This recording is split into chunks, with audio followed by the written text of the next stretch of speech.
Well, aloha, ladies and gentlemen. I am Kelly Wells. I am the host of PWT Talks NXT, and we are talking NXT for March the 3rd, 2026, which means 2 more shopping days until my dad's birthday. I should probably do something about that because you're only 71 once, and that's what he's going to be. Ryan Storio in the chat says, "Good show, but the ending was cringe." But it was supposed to be. And that's a really weird tightrope to walk. It was, you knew when a guy who had never like played guitar on TV or anything, had never flexed those muscles, had a guitar and was doing a send up of the guy that he's facing, you knew it was going to be some of that. And I guess the question is how much can he get away with that? Because that was like he was doing it intentionally badly, and then he was intentionally over explaining his jokes to like just drive home how dumb they were. But the whole thing was only 7 minutes, which I'm glad for, because if you're going to do that segment, it can't overstay its its welcome. You can't have it overstay its welcome. So the parts about it that were bad on purpose, but should you play with that? And again, I guess that's why it was 5 minutes long. Well, 6 minutes long, whatever it was, and then it all led to this Joe Hendry showing up with a mask because in today's WWE, gotta wear a mask. Gotta have a mask. And the other person is just like, I trust this guy with mask. And then Miles Bourne came out, and it made for a very powerful ending segment because they like visually said, here's our reset, here's Hendry and Bourne, our champions. It's a brave new world out there. So that's your main event. Your main event segment is whatever they decided to do here. Ryan, no, 76 says that was only 7 minutes. Yes, they didn't even come back to the show until 8:53 Central, which I say because I live there. It was 7 minutes or under that. And I think that is just part of the proof that they were just like, this is going to be stupid. It's going to be bad. But it's going to be bad on purpose, and that's why we're doing what we're doing, and that's why they make the save. But yeah, dangerous then to put it in the main event segment and have everybody wait for that. So I don't know. I'm talking myself in circles, Nate, and you're standing there politely because you're ever so polite. Go ahead and tell me what you saw in this final segment of this go home show. Well, first off, most importantly, it's 22 shopping days until my birthday. Just throwing that out there. Anyway, I got to admit, I kind of liked this segment. I don't think it was for everybody, and I'm sure I might be in the minority, but I think it achieved, at least for me, I think it achieved what they were going for, and that being it being that bad.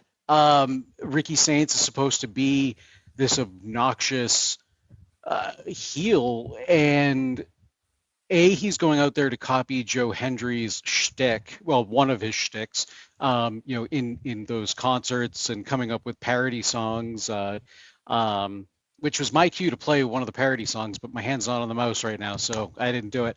But so I mean, yeah, like, and he did it in such a way like where it was just so awful. It was good. It generated that heat. You weren't supposed to like it. Nobody's supposed to like it. Now, is it that bad that people flipped the channel? I don't know. I mean, hey, do they still do 15-minute ratings? I don't know. So we may never know. It seems kind of passe. So at this point, I remember when I was in college, like reading CRZ and Scott Keith, who would break down the 15 minutes things and being fascinated by that. But I haven't seen a breakdown like that in a long time. Yeah, me either. but yeah, I don't think it was necessarily enough to make people flip things off. I'm sure some people did, but it definitely, for me, achieved what I think they were going for, and that's just kind of driving home that annoying, snarky heel that's going to kind of poke the bear in a way that he thinks is going to anger said bear.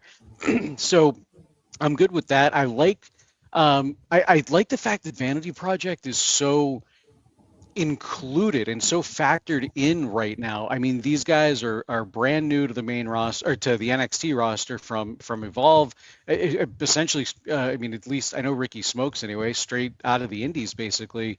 I'm not sure about the other two, but I mean, hell, super young, very new to the business. Well, at least to NXT, and super talented, and now they're in this spot where they're constantly getting TV time, they're constantly in main event segments. So I think this is a great way to start building that next generation of stars, which is what NXT is designed to do. So I'm all for that. Yeah, Plus, Baylor is new. Baylor is new to this earth. He is new to being alive. right, He yeah, is a he baby. popped out like the other day Mm-hmm. basically. He's just a um fetus out there wrestling folks. And then, like you said, with Miles Bourne and Joe Hendry kind of uniting at the end, like you said, this is the reset. We now have Joe Hendry, Miles Bourne.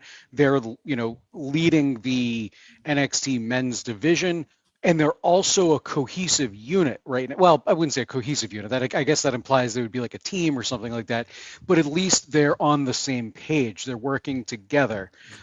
We don't often see.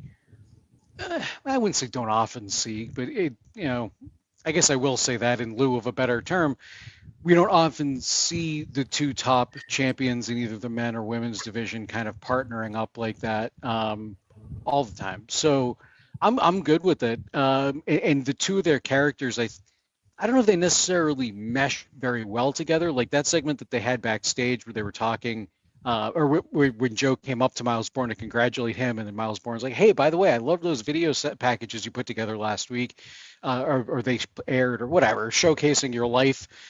Uh, I don't know how much chemistry the two of them really had at that point.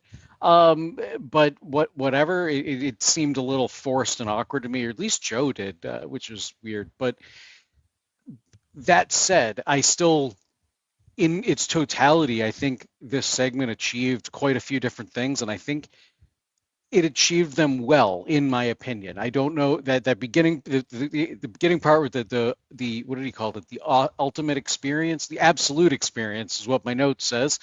I think, like I said, that might be divisive, might not be for everybody, but personally, I kind of like it when somebody is so annoying, so intentionally annoying that it turns a lot of people off, but it also does that exact same thing. It gives that exact same feeling to the face, quote unquote, I guess, at least in the story. Um, so yeah, overall, I think this worked. Yeah, and I guess I would say I didn't like it, but I know that it succeeded because I didn't like it for the right reasons. Yeah, Um, that is that is how I felt about it. But yeah, I can see that it's a tightrope, and younger fans in some cases might not know that there was a time where half the show was dedicated to making sure you didn't like stuff. And that was a very different time. Um, in the chat, Ryan Slorio said, Vanity Project versus Hank and Tank at Shallow Hill was my match of the night. Mine was JC Jane versus Zarya.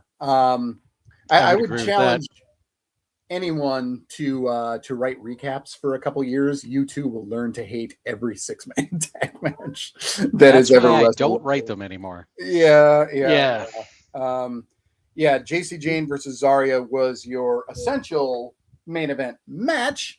Um, Now, kind of an iffy ending because having a baby face ruin a really good 11-minute match is pretty iffy.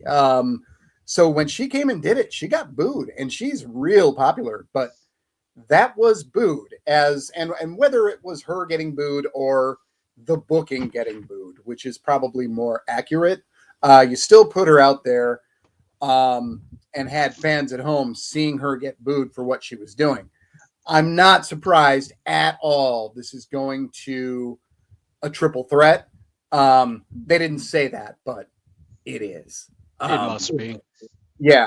And I've got somebody in the chat that whose name I don't recognize. Tigar Laga J88. It says if Sol Ruka getting called up is getting close, a way to send her off NXT is to get pinned during a triple threat against Zarya and JC Jane. Yeah, absolutely. And either one of the others getting the pin is great, but the one who should get the pin is Zarya, because Zarya beating Sol Ruka is the best thing that can happen to Zarya's character for the sake of Zarya's character. And it doesn't hurt Sol at all because she's up to the main roster doing her thing. I think that is probably the way to go. Yeah, I don't know if that's going to be at Vengeance Day. It feels like Vengeance Day is mostly full. There's 3 women's matches even without that one, which is really, really rare for a PLE. And I mean, rare to the point of maybe has never happened in NXT. But it is not common. But yeah, that is. Did I throw to you on the match or not? You didn't. No. Let's do that. Oh, my cat is really loving me right now. Wow. I am standing right now. This is what she's been doing for like a week straight. That's impressive. Jumping from the floor to my shoulder, because she wants attention, needs attention. Now she's rubbing herself all over my clothes. What a weirdo. Okay. Pets. Yeah, I was at work most of the day, so he was with my dog was with my parents, and yeah, he's now sulking upstairs because I'm not giving him enough attention. So I hear you. Different pets do things in different ways. Anyway, JC Jane, Zarya, I like this I like this and I didn't. I didn't really like the finish, but I'll get there. I liked the match itself. I thought it was a great match. Zarya, this is kind of what I've wanted to see out of Zarya. I think she had a lot of fire. She was that powerhouse that we've kind of wanted to see out of her. But I think it went to like a 9, and I wish it went to a 10. Well, maybe not even a 9, maybe an 8. But I want to see go to a 9 or a 10. I want to see her like just plow through everybody, and rather than somebody, something like this finish where Sol Ruka comes out and attacks, I would have rather have seen Zarya just kind of decimate, and then maybe last minute somehow, if they wanted to keep the belt on JC, which they obviously did, somehow JC squeaks out a win. I don't know how, but maybe she squeaks out the win. Instead, we got that's fine. It must be going to a triple threat at some point. Again, I don't think it is for Vengeance Day because unless they do something on social media, there's really no time to build for that. So it's probably going to wind up being on TV, which is fine. It also kind of tells me that the belt probably won't wind up changing hands in that match, and Zarya and Sol wind up screwing each other over and continuing the feud. But I digress. Sol Ruka, babyface, coming out, making this the double soul snatcher and costing Zarya the match. I mean, it makes sense because of what Zarya did last week to cost Sol the title match.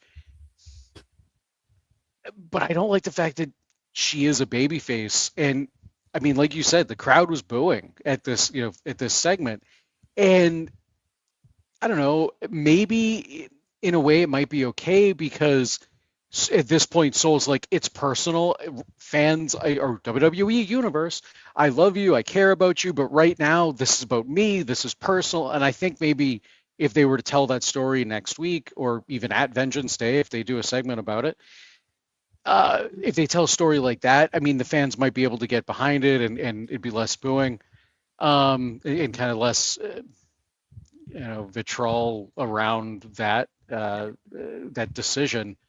But I think if they tell it that way, I mean, it could have worked. Now, if they don't, then I don't know. I think it's just a babyface making a weird decision. Pile Driver Pete in the chat was like, they both turned. And that's almost the way it kind of feels to a point, to a degree, at least to me anyway, and obviously to Pile Driver Pete. So I don't know. I don't hate it. I understand kind of what they were going for, and I think if they, like I said, if they kind of tell the right story coming out of this, at least for me, they might be able to save it. I don't know. I don't think I'm going to hate on it completely, but one way or another. But I don't know. I'm just interested to see where this goes. If they tell the right story, then fine. I'm okay with the decision that they made tonight. Pile Driver Pete on my cat asked, "Is that the Admiral?" Yes, the answer is yes. That was Admiral Soup Shoes. If you are seeing one of my cats on this show, and I have three, I'm going to give you a 98% chance of it being Soupy, 2% chance of it being Corporal Fuzzington, and 0% chance of it being Samushu, who is scared of absolutely everything. Ryan Solorio said, by the way, off topic, I started part 2 of my WrestleMania binge watch. I'm a big fan of binge watching old specific pay-per-views. My pay-per-view of choice is always the Royal Rumble, but I actually really like I like Elimination Chamber matches. They are way too obvious a lot of the time, but I still like them as matches. And it's actually more fun to watch them after the fact because you kind of have forgotten who won. I can't do that with Rumbles. I've seen them all too many times to ever forget who. I mean, who went out in order, who came in order, let alone who won. But anyway, okay, let's go to some other matches. Let's go to the one that others called their match of the night: Hank and Tank and Shallow Hill against Vanity Project. This went about 14 minutes, somewhere between 13 and 14 probably. And that is so this match started during a commercial break and it hadn't begun. Like, there was just a brawl going on, and they showed us that part. Didn't show us the opening bell. They did not show us the next commercial break. It was odd decisions all around by them tonight. But at any rate, everyone in here did such good character work and consistently does good character work that I liked this match regardless of the messy 6-man WWE match of it all. Like, it was a pure work rate match for the most part, but I just love what everybody here brings to the table from a character standpoint. And the one heel who is not, well, he's not an NXT champion, took the fall. Jackson Drake and Shiloh Hill pins him. Shiloh was in need of another win, I suppose. He's not bulletproof yet. I think he will be because he's just so fun and likable and weird. But yeah, this was a match they could have done either way. It would not have mattered. It was perhaps not even leading to anything further, although I would have assumed Hank and Tank were going to get a shot, except for the fact that they didn't get the pin on the Vanity Project. I still think that might happen, but at any rate, 6-man chaos. Okay to watch, terrible to type. Nate, what did you think? Yeah, I can't imagine that was a fun match to recap on the PWTorch.com. Check out Kelly's recap of NXT. Cheap plug. Anyway, this. Okay. Oh, so okay. That's what I was going to say. I lost my train of thought with the cheap plug. It's a shame that they didn't show everything that happened during that first commercial break. So I'm watching on Netflix, at least for as long as I can, until they somehow disable my VPN, because every about half hour I have to now disable my VPN and then re-enable it to keep watching on Netflix. But that's a me problem. However, it's a shame that they didn't show that first commercial break, because the brawl basically continued. Security came out, which I think still happened on air. Security came out, Mr. Stone came out, the brawl kind of gets into the ring, and Then you actually see Mr. Stone in the ring directing traffic, like, you get into your corner, you get into your corner. And he's like being stern and people are listening to him. And I think that was if that was actually on TV and it wasn't just people on Netflix that pay for no advertisements like me, um, if we're the only ones and the people in the arena that actually saw that, I think that was a good kind of character moment for Mr. Stone and people to kind of see that people for the fans to see that the wrestlers are taking him seriously and listening to him, especially in the middle of this chaotic frenzy. Anyway, that's enough about Mr. Stone. I think this was a really, really fun match. Vanity Project bump machines as they are, Hank and Tank doing their big beer belly busting boy things and stuff, which is always fun to watch. I last week, it might have been last week, might have been the week before, I don't remember, but recently we were talking about Hank Tank and Shiloh Hill, and we were kind of like, I don't know. I don't know if this is a good pairing, and I think I was on the fence. I leaning towards kind of liking it. After this week, I think this actually makes a hell of a lot of sense. Um, and I don't think it would work for everybody. Like we can, at least Kelly and we talked about it, and I know like we kind of consider Hank and Tank a lower tier tag team and comedic act, and Shiloh Hill we consider him much higher, or he should be much higher up the card once he gets his reps in and establishes himself and things like that. So we weren't sure if like putting him with the lower tier tag team would really work to get him over, and I don't think it always will. Most of the time it won't. But in this case, Hank and Tank are very endearing. Even people really seem to be getting into this act.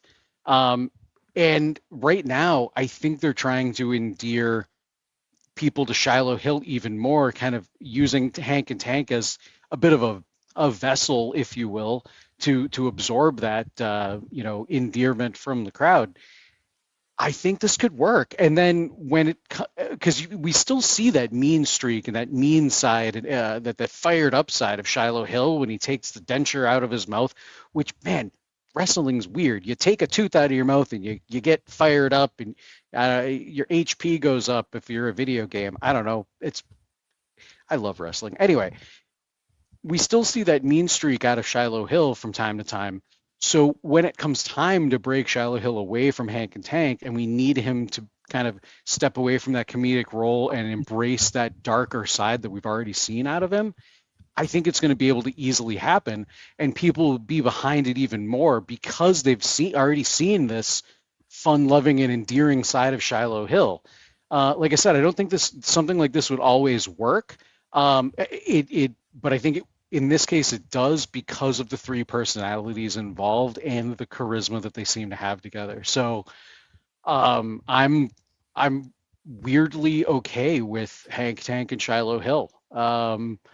I still think Shiloh should be doing something else up on a little bit higher up the card, but if they don't have a place from up there, they don't think that's where he should be right now. I really dig what they're doing here, and I think this is going to do good things for his career long term. I do too, and I'm okay with it. Like I too want him at the top, but Miles Bourne earned it, and Joe Hendry earned it, and neither one of them has gotten to have that moment yet. So I'm cool with them anchoring things. And Shiloh's the kind of guy who can really be a long-term, I think, a special piece of the main roster. So don't screw him up. Don't rush him. Take your time with him. Get him right, because he's got a pretty rare level of that word potential is what I was looking for. Yeah, potential. Not a hard word, potential. No, I can come up with methylchloroisothiazolinone, which is an active agent in shampoo, but potential, no, it's just not there. Pile Driver Pete said their energies match. Who knows that? A kid who was obsessed with learning how to spell everything. I can spell methylchloroisothiazolinone and 100%. And it has never come up that I've needed to. I'm challenging you. Spell it. methylchloroisothiazolinone, methylchloroisothiazolinone. Pile Driver's Pete says their Okay. energies match, talking about Hank and Tank and Shiloh Hill. That is true. Ryan Slorio says, I think Shiloh Hill pinned the Evolve champion. Are we getting Jackson Drake versus Shiloh Hill for the Evolve title? I don't think so. I don't think so. I don't think so. I think an Evolve championship is actually maybe a step down rather than a step up for Shiloh Hill. No offense to it. But I just don't think that would make sense. Like that would only be for the sake of him being able to hold up a belt. And Jackson Drake has a championship match with Cappuccino Jones, I think, Yep. tomorrow. Yeah, so and I think Jackson Drake wins that match. But on the other hand, he's called up. So maybe not. Maybe Cappuccino wins this match, which by the way has probably already been wrestled because they don't air that live. But that is the way. So okay. Might as well go to one of these many other segments. Why not Blake Monroe and Jada Parker? So Blake Monroe came out, did her shtick. Jada came out and was fairly cruel to her. I mean, she was cruel in a charming way, in a we like her kind of way. And Blake really is like this delusional character. That's what makes it work. But Jada went hard at her, and then they had a little bit of a brawl after the 6-man. And they did that while the faces were still celebrating. So it was actually the baby faces plus one referee who held the two women apart, Blake Monroe and Jada Parker. This feud seems like it's doing both of them a great service. I think that their character, the way their characters don't at all match up, is really working to ignite the feud. With them being such different people with different approaches to life and everything there is. I just really dig what they're doing with these two. And I'm going to be bummed when Jada loses because losing feuds is kind of what Jada does. It's what Jordan Grace did, and it's what Jada Parker does. Jada's won more than Jordan did in NXT, but she does not win many of them. And Blake's lost her share already too, but I don't know. Jada keeps getting the better of her in every segment, which is what scares me. And Pile Driver Pete says, I like how Monroe becomes Dark Blake. Yeah, so do I. I like this duality of her, that she is the glamour girl, but has a side that she calls hell. And I think that is a very different way to play a mean girl, because there have been mean girls in wrestling as long as there's been women wrestling. And there's always at least a couple on the roster at any given time. But this is her doing that, but having another side to her that could not only will serve her well in the short term, but in the long term, when she inevitably at some point has to turn babyface for a while, I think the hell part of her could be very interesting. But anyway, on Blake Monroe and Jada Parker. I also really dig what they're doing right now. The kind of, and I was going to mention what Pile Driver Pete brought up in the chat about Monroe becoming Dark Blake. I will, and maybe not in those words, Dark Blake, but I kind of like that. I do. I like it. This is the first time we've seen it, obviously, and she's done it in the past and whatever. But I like it, and I like. She just showed up after the tag match, and she's like crouched down on the announce table, and like out of nowhere, really weird and kind of with like a crazed look in her eyes. I think it's great. I really like how she's portraying that, how she's pulling it off, and it kind of presents a unique challenge. Well, maybe not unique, but a different challenge for Jada Parker. It's not this glamour girl Barbie type character where, you know, maybe you underestimate her a little bit because she's worried about breaking a nail. There's now this kind of darker and more sinister side of her, and you're not quite sure what is going to wind up coming out and surfacing with that character. So I think this makes for an interesting story, an interesting feud. Both women are phenomenal talents, so I hate to actually see either one of them lose because I feel like both of them do kind of need some wins. Um, especially Blake Monroe, maybe after losing the North American title in the way that it happened, I feel like she might need a win here and there. But also Jada, she's also somebody that like you said, is she's lost quite a bit. She's a big fan favorite, so it would be nice to kind of let the fans relish in a win for her, and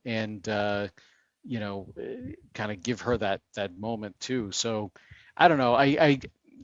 I tend to think you're probably correct with Jada taking the loss here, Blake getting one over, but I don't know. We'll see. We'll see what happens. I think that's probably the direction it'll wind up going. Miles Bourne, he's a good guy, but he's a little naughty sometimes. And that was brought out of him by Ethan Page, and he thanked him for it in the opening segment tonight. Miles, they're on the Miles train for sure. So it was 10 months ago, last May, that he won that battle royal, that 25-man battle royal, out of nowhere. And it's all coming together for him now as he wins this championship. Miles was all the hell over this show. Opened the show and had his little thing with Ethan Page. Ethan shows up. They make a match. They make it for right now. And that was really fun because they wrestled in their dress clothes, which was just something different. What I wrote in the recap was I'm glad that perfunctory rematches are done, but because Ethan A is the kind of character he is, and B was champion for so long in such an impressive way, he deserved to have some kind of rematch. So to do it here, even in this way, thrown out cold at the beginning of the show, I think was a good way to do it. But Miles wins with a dress shoe, and then the Born Again neck breaker. So that happened, and then later on, Wouldn't it be better if he won with a horseshoe?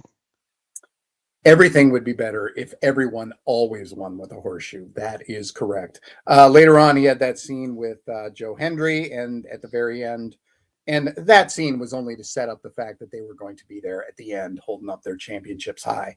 But Bourne versus Page 2, it was not a work rate classic because it wasn't supposed to be. It was supposed to be an odd thing that happened because they were both in their dressed up clothes, and Page wrestled half this match with his whole pants around one ankle, which I thought was a pretty funny way to to watch this one. Pile Driver says Page wrestled his pants off. LOL. Yes, indeed. Yes. Today got pinned in his boxer briefs. But is that super different from what they're doing in their gear? I don't know. You'd have to ask one of them. But that's your opener, Page Bourne. Page Bourne 2, Electric Boogaloo. I thought this was great. Now, you weren't expecting it. They come out, they're in their nice suits, and they look all prim and proper. And whenever it's like, oh, I'm going to challenge you to a match, and they're in their suits, it's like, oh, well, let's do it right now. And then something happens, and they're like, well, no, we'll do it later, and you get it booked later on in the show. Mr. Stone, he's still going for that chaos, I guess, and he makes it happen right then and there. I loved it. They're in their dress clothes, wearing dress shoes, wearing suits, and they have a North American title match. I thought that was great. And I like the fact that they worked it into the story of the match. With Ethan Page's pants becoming a big part of the attraction. So yeah, I think this worked all the way around. With Page getting two consecutive losses like this, definitive losses like this, I'm wondering if this is the beginning of the end for him. they are obviously continuing his story on NXT right now. He had that moment backstage with Vanity Project and Ricky Smokes, which Ricky Saints and or Ricky Saints rather. that moment damn near had me thinking they were going to try out Page as a babyface, which he probably can do, but when you're that good a heel, like why? Yeah, why? Yeah, but the look he gave him was delicious. Yeah, it really was, and you could Ethan Page is such a good actor in the sense that he makes you believe that, like, the look that he had on his face made you believe, like, okay, I'm down, I'm despondent, I just lost 2 titles, in very quick succession. The AAA mixed tag team championship, and then obviously North American title. So I don't know. I don't know if this is a call up for him, or if this is a face turn, or if this is just a continuation of the story. He's already done something like this once before. It was right before Christmas going into 2024. And the only reason I remember that was because I was there when he turned on Javon Evans, and he flattened Javon Evans and broke his jaw, and started that whole storyline. Um, the and right before that, he was kind of doing the same thing where he was down and depressed about losing the NXT title and stuff. And then he used that as a mechanism to fire himself back up and become an even better heel. So maybe he's doing something like that again. Maybe most people kind of forgot that he's done it once before or whatever. I don't know. So they could go to that. Well, regardless, whatever direction Ethan Page is going in right now, it's going to be a good one. And I mean, man, once this guy gets on the main roster, I think it's the sky's the limit for him. Whether they put the world title on him right off, I don't think it'd be right off the bat, but I think he's definitely an easy Miz level player. He's going to give you a great match. He's going to be entertaining, and more entertaining than the Miz. No shade thrown at the Miz. I just think Ethan Page is more entertaining than Miz is, by quite a bit.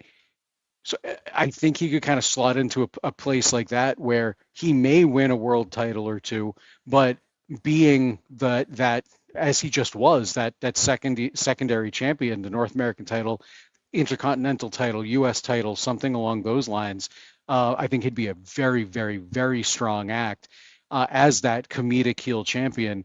It'll be any segment he's going to be in, you're going to laugh, you're going to want to see him get his ass kicked, you're going to get mad at him. So yeah, this sky's the limit for this guy as far as I'm concerned. Pile Driver Pete said he's ready to be called up. Maybe after Mania. Yeah, that would be the smart thing to do now. This is not a good time to call people up because there's not enough time. There's not enough TV time to give them. You need every precious minute to benefit the stories you're taking to WrestleMania.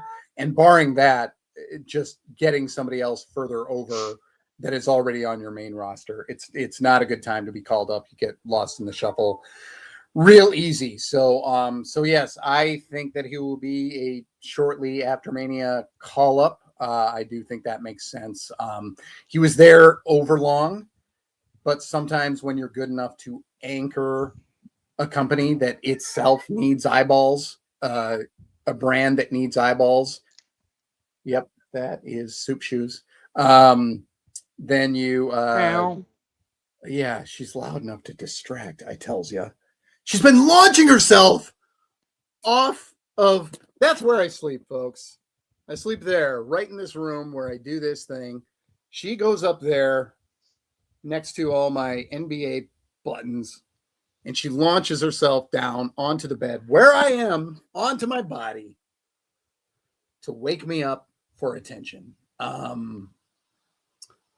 It's a ridiculous life I lead with these 3 damn cats. Okay. So anyway, that's where we were. Sure, why not? Dark State and Tony D'Angelo. Okay, so Dark State, Tony D'Angelo, they don't like each other. Tony left a couple of them lying. He left Osiris lying tonight and Cutler James. Saquon so far has evaded the scope of Tony D'Angelo to some degree, but they needed somebody like Saquon to say to Dion, "You got to do something about this." So Dion and Tony had a scene in the ring, except Tony D was out in the crowd because going to the ring is not necessarily his thing right now. He's playing this kind of like an outsider. I still think the booking is good here, but we've only seen less than 90 seconds of Tony D's wrestling since he came back. And the match with Dion isn't going to be a 90-second job. It might only be 4 or 5 minutes, but 4 or 5 minutes has historically been enough to kind of show that Tony D's just an okay wrestler. He's fine. He's he's not actively bad at all. He's kind of boring. He's just a guy. But this is the best booking that's ever happened, and the match and the squash over Cutler James was really good. It was Tony playing the hits, but it was really good, and there was a lot of fire. So I am extremely cautiously optimistic because over time, wrestlers have turned me around, like Tony's kind of doing right now, like JC Jane has totally done, like Rhea Ripley did at one point because she came in pretty rough. So I love it when they turn me around, and that might be what's happening. But 5 years, should anyone get that kind of time? I don't know, but they gave it to him, and there you are. So on the Tony D Dark State saga. Pile driver Pete in the chat. Tony D plus, close to a C minus. That made me chuckle. I like that so much. I'm a little irritated with myself for never having said it before on the on the show. No, so I mean, I'm and I've said it many times. I'm a little higher on Tony D than Kelly is. I mean, I do agree. He's an okay wrestler. I think since coming back with this particular character, I think he's definitely stepped his game up in the ring. At least in terms of intensity. I mean, added to his moveset a little bit too, but in terms of intensity, and I think he has to with this character because this character is obviously coming back with the vengeance and an intensity around the reason that he's coming back. After, as he said tonight, losing everything that he had last year. So I really like what they're doing with that particular character. We've talked about it before. He's been in the company, been in NXT for quite some time. It took him a while to kind of find his lane and something that's working for him. And I think, this is definitely doing that. Again, we mentioned it last week. Once he goes up to the main roster, if he goes up to the main roster, because I guess that's an if now, not necessarily a guarantee in NXT. I don't know how this character is going to wind up faring on the main roster. That's the one thing that I am worried about. And that was the one thing that we were all worried about with his last character, the mafioso gimmick. So it's going to be interesting to see what happens with that. But in terms of the storyline with him in Dark State, I have got to hand it to Mr. Stone. Ryan calls us out in the chat. I was going to talk about it anyway, but Robert Stone knows how dangerous the parking lot is. The NXT parking lot is like the most dangerous place in Florida, and that's saying something because there's alligators there. So the NXT and Floridians and Tom. Just Floridians. Well, and Floridians in general. Florida man. Tom, horribly terrifying. Tom. Yes. But the NXT parking lot is always a place where people are getting attacked, yada, yada. I don't need to tell you that. If you're listening to this podcast, you already know that. So Mr. Stone kind of getting everybody inside and preventing an attack. Another great plot point to, like I mentioned earlier, with that untelevised segment, at least for everybody that's not either in the arena or on Netflix Premium, ad-free, whatever tier they call it.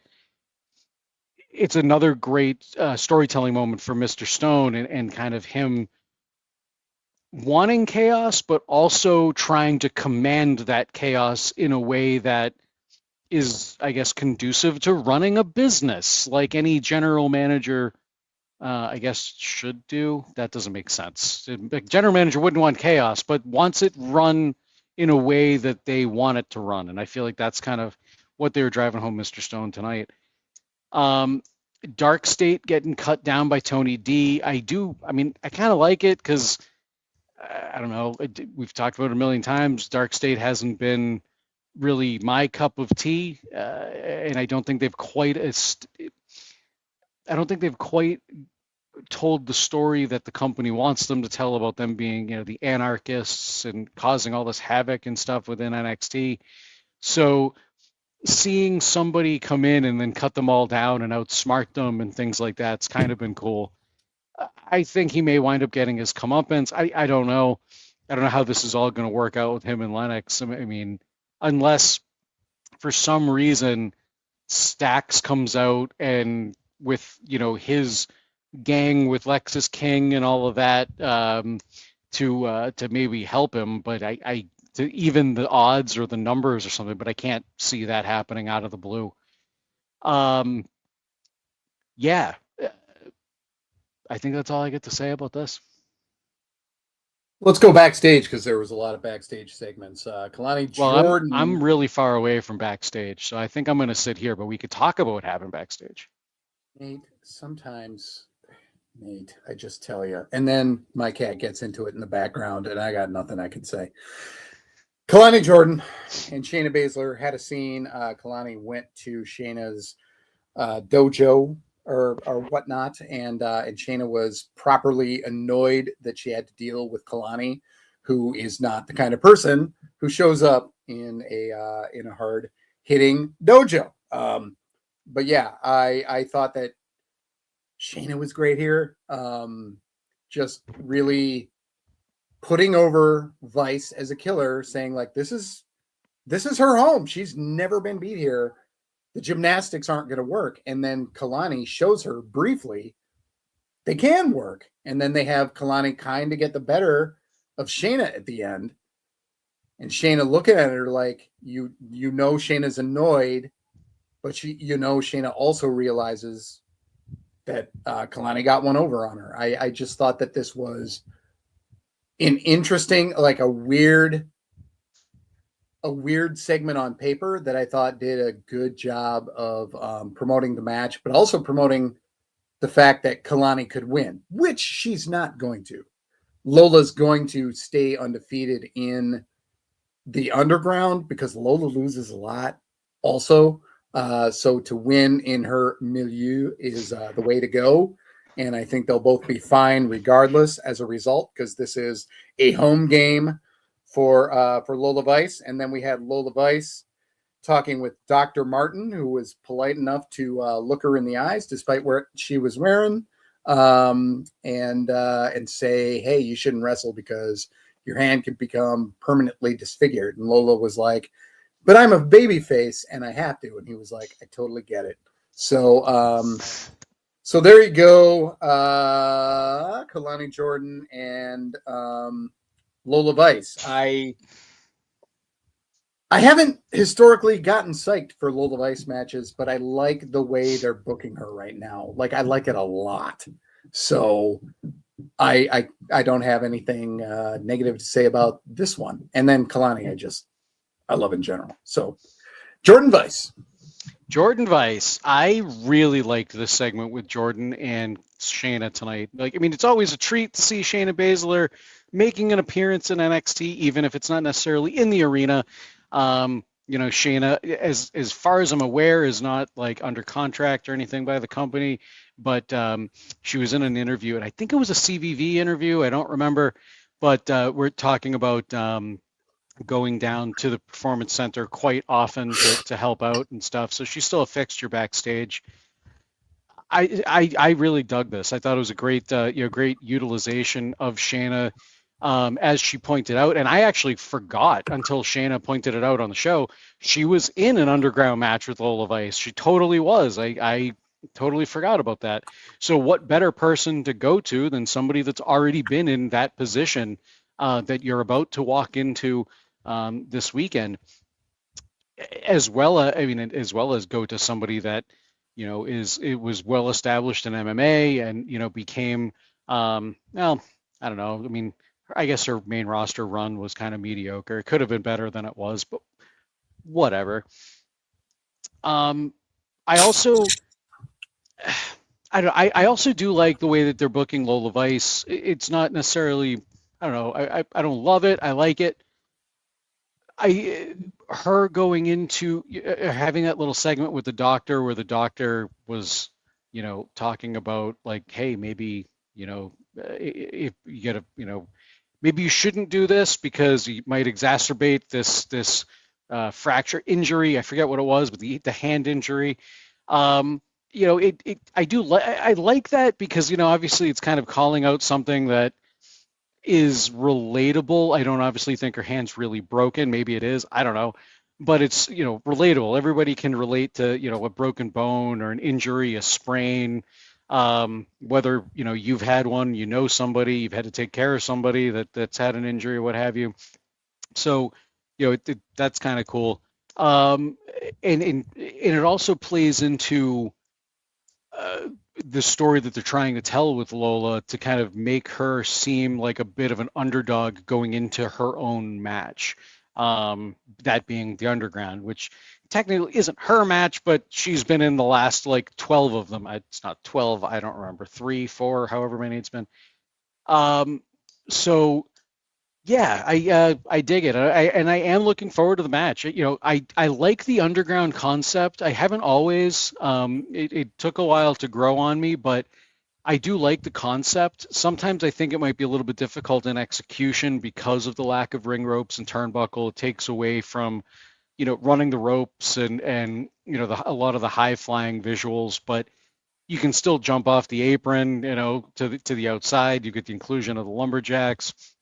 And So let me remind people that if you are attending a show with with an Underground match, don't get floor seats unless you're in the first row. Oh, yeah, because you won't see anything. I was in the 9th row sitting with Wade Keller. We didn't see a damn thing. And the finish happened. We heard the bell. We did not know who won until the announcer said who won. We saw very, very little of the match. So if you're going to an Underground match, take note of the venue. That's all. Yes, I don't. I'll be honest. I sat floor seats for oh God, I can't remember. It was an NXT pay-per-view. I usually have the poster right up there, and I look up at it if I'm going to talk about it, and I don't because I'm moving, and I took it down. So, but yeah, I had floor seats for that show, and I told myself I'll never get floor seats again for that very reason because I was maybe 15 or 16 rows back. It was not Heatwave. Jovan just sent me a message on Discord. Like, was it when we went to Heatwave? No, I went by myself. So yeah, I forget which one it was.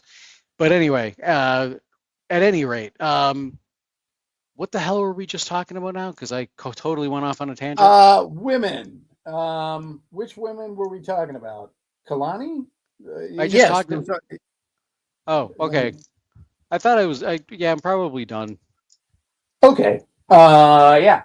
Yeah. Sounds good. I think I just started talking about floor seats and we weren't actually on a topic. Which is fine. Yeah. We were on the Underground match and we got to floor seats. Yeah. There we go. Deadline. Thank you, Ryan. It was Deadline. Floor seats are a miserable bitch goddess. Go ahead and take that one. Take what? Huh? The thing you just put on the screen.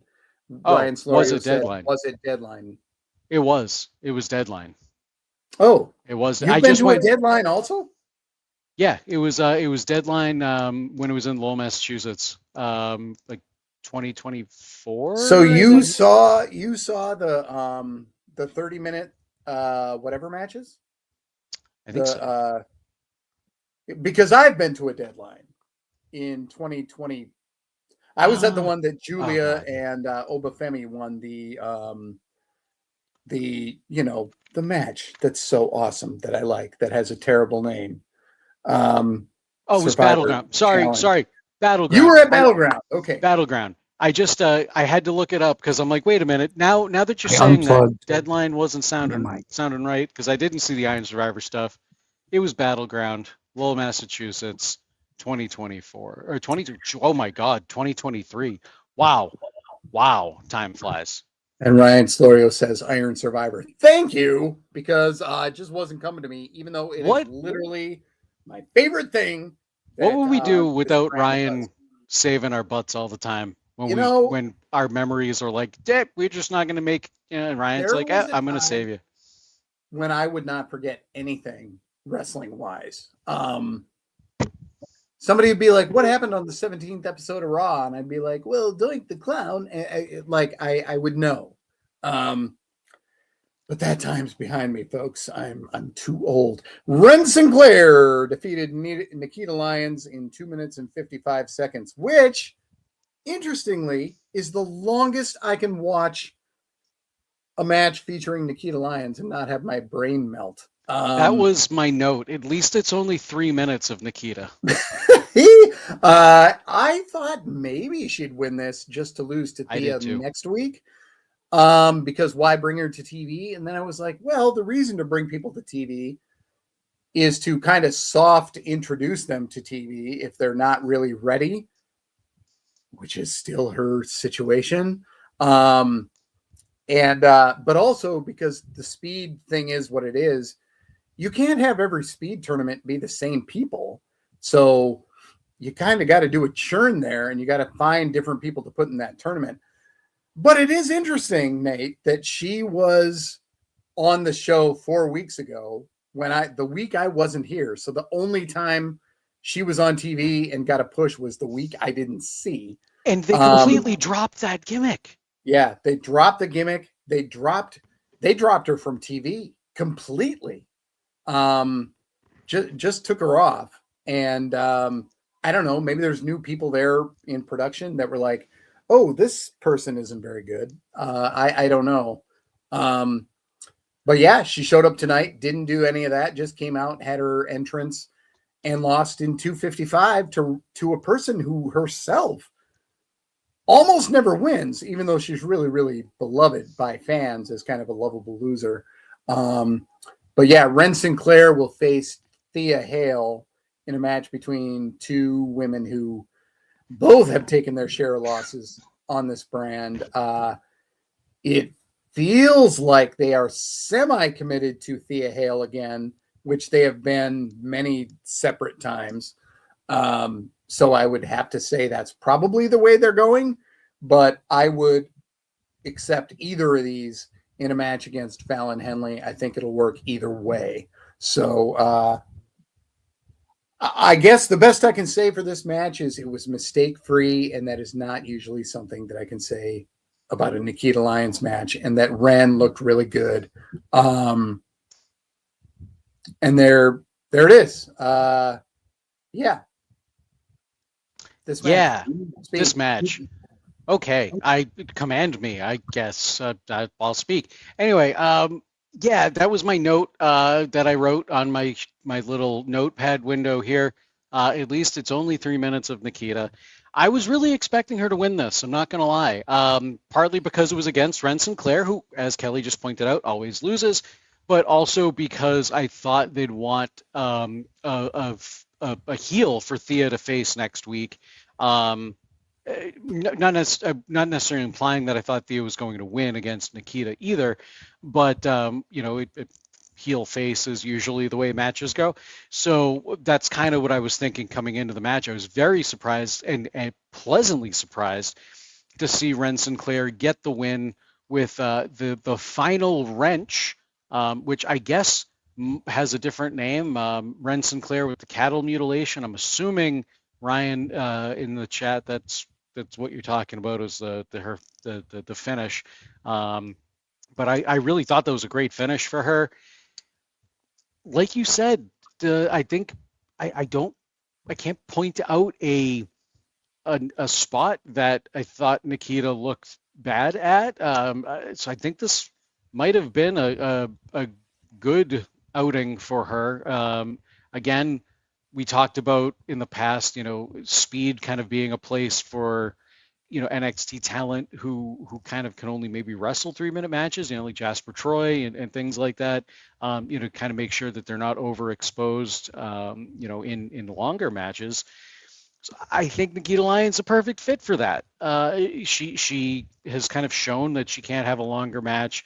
The fact that she's going up and down and up and down, and when I say up and down, I mean going Evolve, NXT, Evolve, stand and Evolve. She's off TV now. She's back to NXT, back to Evolve.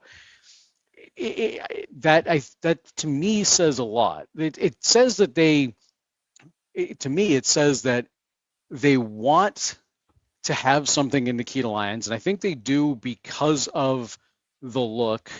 But she doesn't have. It takes three things to be a wrestler: the look, the in-ring ability, and the charisma. And she has the look for a certain group of people. She doesn't have the charisma as far as I'm concerned, and her in-ring ability is. I mean, should probably. Credit where credit's due, should probably be one of the better performers on like an indie show, but she's not prime time for the main roster or even NXT TV as far as I'm concerned. So yeah, I'm glad she lost, and I'm glad Ren Sinclair is going on and potentially becoming our next Speed champion. And if it's not her, it'll be Thea Hale, and I'll be just as happy to see a belt around her waist. Yep. There you go. Yeah, Nikita's charisma is dead on arrival since the beginning, and on the mic she's death, and in the ring she's fairly bad. So Gene Albert, who's always here, thank you, said, "Okay, Dallas, hatred for Nikita is getting a little out of control." And then he said, "Not sure where Dallas came from." I do sleep in Dallas 30 nights a year because of card shows. It's not out of control, because if you or I were terrible at every single aspect of our job, we wouldn't make it 90 days. She was terrible at every aspect of her job for like 4 or 5 years and still has it. And explain my coworker I've worked with for the last 10 years then. Well, I mean, your company may vary, but in my very small company, there is a churn if you can't perform in certain ways. So, and she doesn't. She doesn't, and that has frustrated me because I've seen so many people. Wes Lee comes to mind as somebody who was good at everything that he did, and then they asked him to do more, and he did it, and they didn't have a spot for him. So when somebody is constantly given shots and fails and is given more shots, I just think it's a direct insult to the people who were really doing good stuff. And 5 years in, if the best I can say is this is the least bad she's been, I just don't know if that's enough. Okay. So, Eli Knight, Elio Lefleur, Sean Legacy, Jasper Troy, Josh Briggs, good for him. He was on the show for like 8 seconds. They had a scene. Okay. Just to clean that up, Pile Driver Pete said, "This company let Swerve go." Believe me, that is one that I think about all the time, because Swerve was doing a rap gimmick while being a guy who could rap, and that he was let go, which I was super mad about. If you ever go to the archives, Swerve is one of my favorite wrestlers in the world ever, and they let him go, and then they brought her in, and they put a spotlight on her rapping, which is some of the worst I've ever heard. Have you checked out her Spotify? This Side of Blondie. So ick. Yeah. Anyway. Okay. Eli, Elio, Sean Legacy, Jasper Troy, Josh Briggs. Anything on that? They talked about speed stuff. Cool. That's about what I got. I mean, yeah, way to get them on TV, talk about the men's speed division. Okay, one thing actually I will talk about with this segment, Jasper Troy. What the hell? You just lost your title and you walk in and you're like, and he's literally like this, talking. I want that back. Where what? Where is the Yeah. fire? What the hell was that? That is my takeaway from that segment. Everybody else was fine. They talked about speed stuff. Josh Briggs was in the background. He didn't have a stupid smoking skull on his shoulder. That was great. But yeah, the Jasper Troy thing, like that was like that knocked him down so many pegs for me. And he'd already been kind of knocked down with, like, with kind of the introduction of, as Booker T would say, Keanu Carver. And oh, there was one other person on the somebody else too that I can't think of off the top of my head right now that was kind of in the same role, same boat. But yeah, oh, it was Shiloh Hill because he's the other LFG winner. So yeah, that's what I was thinking of. That was puzzling. That was very puzzling for me. A very big disconnect from that big hunkin' Jasper Troy character that's, not gonna take any shit and be mean and scary with the big chain around his neck, and then he just comes in. Excuse me, you won that, and I'd like it back, please. I eh, I that eh. Yeah. It recalls the classic film Suburban Commando, where Undertaker was a bad guy. And then when he finally spoke, he said, "You're a dead man, Ramsey." Why do I remember that? Wish I didn't. Wish I could wipe that away for something more valuable to remember. But wrestling burrows in and it doesn't get out. You can email us at pwtorchnxt@gmail.com. Kevin Catani says, "Greetings and salutations, gents. Woo! What a better way to keep Joe Henry's song strong than to have tone deaf Ricky Saints totally mock it. Brilliant move." Let me step in and say, Ricky's not tone deaf. He's just tuneless because he can hit the notes, but he has no idea how to make a song. Minor variations. Also, how about your boy Booker essentially being on mute for the last segment of the show? Classic Booker, winking emoji. That said, this felt like a super busy episode. Oh boy, howdy he did it. Lots of backstage segments, lots of wrestling, and lots of shenanigans. There was not that much wrestling compared to most weeks. I was gonna say, I thought it was light. That was light on wrestling, yeah. He continues, "I think the two things that stuck out to me were, number one, Shiloh Hill being in a six-man tag. Is there anything in the tea leaves worth trying to read here? Or was this purely storyline?" Just storyline. I'm cool with them slow playing him, even though he freaking rules. And number two, JC Jane is still bloody champ. Is this the PLE where she finally loses? Yes. Yes, it is. And she's lost it before, but she just didn't lose it for very long. Thanks as always. Go VIP and listen to more Torch in 2026. Office hours are now over. The Professor, Kevin P. Catani, PhD. Anything you didn't cover on his email that you'd like to? No, I think we pretty much covered everything already. So, Kevin, thank you for the email, as always.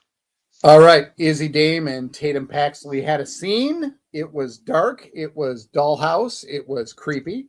And then Tavion and Charlie had a scene, and they were joined by the second generation faction. What did we decide they were named? We've been calling them Birthright, but oh yeah, that's a good name. I couldn't think of it. I kept trying to siphon the word blood into it, so I didn't type it in. And they had a scene, and it still seems like Charlie might end up with them, but I don't know. Those are the only things we didn't cover. Anything on those? The dollhouse segment was a little weird, and I've liked a lot of the segments with I've almost called her Kalani Jordan with Tatum Paxley. Like that weird underwater AI type segment that happened a few weeks ago. We talked about, like, I kind of liked that. It was different, and it played into that. It kind of played into the crazy unhinged side of Tatum Paxley. This I thought was a little weird. Now, if it was just Tatum Paxley sitting there playing with dolls in the dollhouse, I mean, obviously we've seen it before, but I think the segment would have worked for me. Why the hell is Izzy Dame just sitting there watching her play with dolls? They've been going at it. They've like it was what was it? I think it was last week, might have been the week before. I don't remember. Time flies. Where Tatum was kind of doing a segment in the crowd, and then Izzy shows up on the other side of the crowd, and they meet in the middle and had a bit of a brawl out there.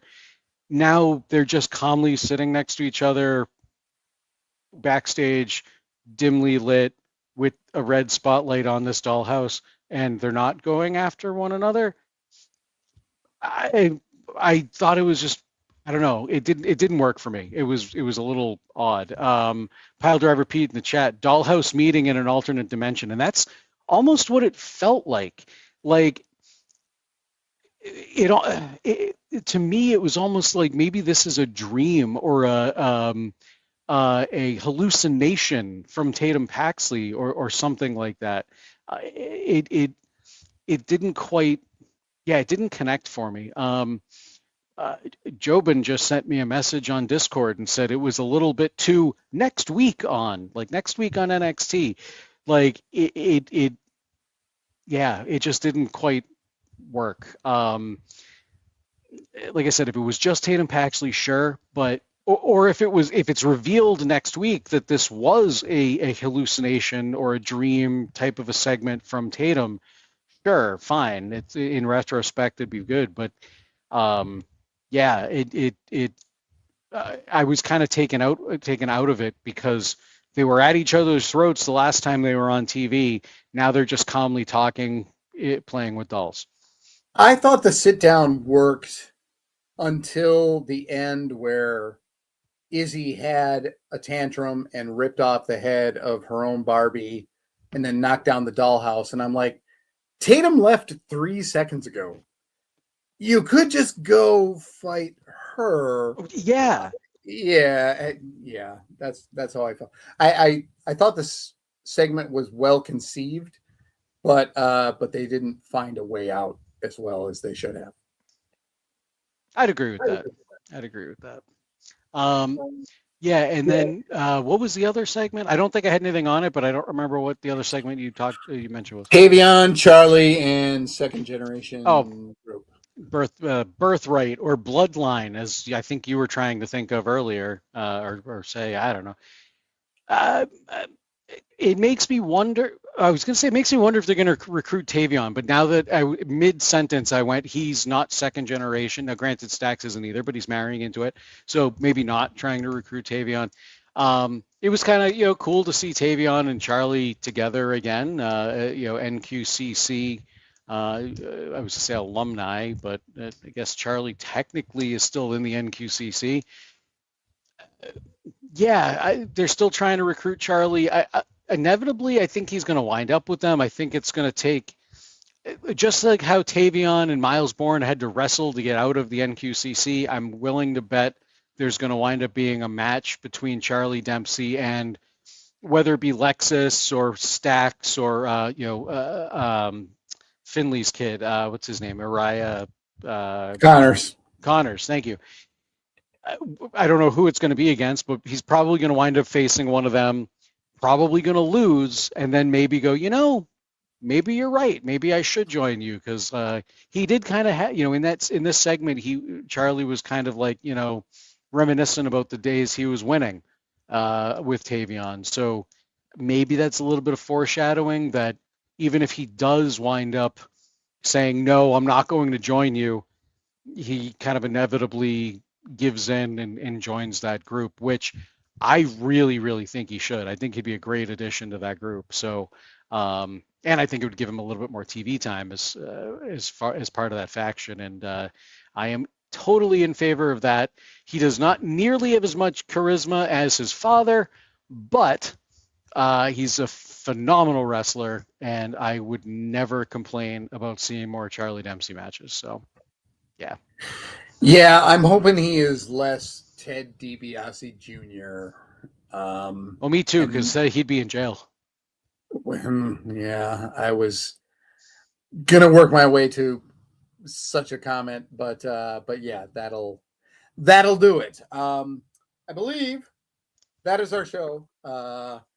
If there's anything else on the show that you had down, go ahead and tell me. But I'm pretty sure we are good. Pretty I think so. surprised that we mined this episode for 75 minutes. I guess it was pretty busy, despite only having 4 matches on it. But yeah, I'm Kelly Wells, and you can find me at other Kelly Wells on Blue Sky, or if you find me at Spooky Milk on basically any other platform, it's probably me. Nate, who are you?